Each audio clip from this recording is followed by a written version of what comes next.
but there's one they fear. เฮ้ยหมอมื้อแรกเนี่ยสิไปกินหานได้หานแซ่บๆอ่ะนะบ่ยากมันก็ย่างดีๆนี่ติย่างคือบ่เคยขี้รักเคยรักไก่อยู่บ่แต่งน้อยเห็นแล้วลุยเถอะแม่ล่ะจัดการเลยมื้อแรกลาบปากได้เย้ยโอ้ยกูตื่นเด็กน้อยซุมนี้ดิ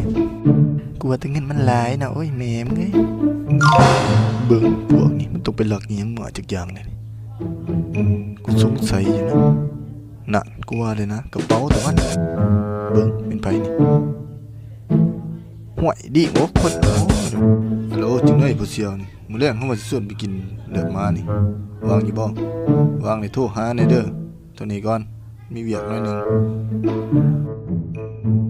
โอ้ยเงินกูไปเซ็ตแล้วบัดนี้เซ็ตมานี่เฮ็ดจังได๋สิส่วนเสี่ยวเลย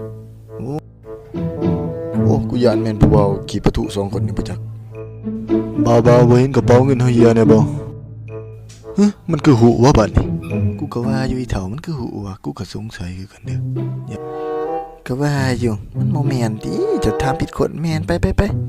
เบิ่งเสิลงถามบ่เอารอจนกล้วยตายแม่นของเจ้าสมอนโอ้ก็ของเฮานี่แหละตัวมาแต่ไสนี่โอ้เห็นนำมื้อนี้แหละโมมาให้ว่าโอ้คือย่องไว้ประสานย่องคนเก่าโอ้ก็เฮานี่แหละคนเก่าคนเดิมย่องจังได๋ก็ขอบใจหลายๆเลยเสี่ยวเอ้ยแต่ว่าก็บ่มั่นใจได้ก็เบิ่งอีกอยู่ได้ว่าโอ้แม่นบ่ย่องบ่วะแม่นโอ้ยโอ้ก็ของเฮานี่แหละผู้เดียวนี่แหละย่องคนเก่าคนเดิม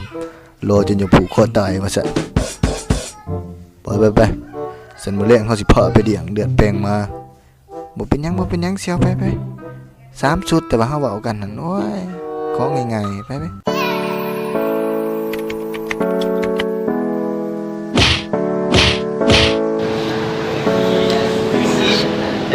โคตรแม่งเอ้ยห่วยมันบุกย่วงเท่าไหร่นี่โอ้แม่นเลยนี่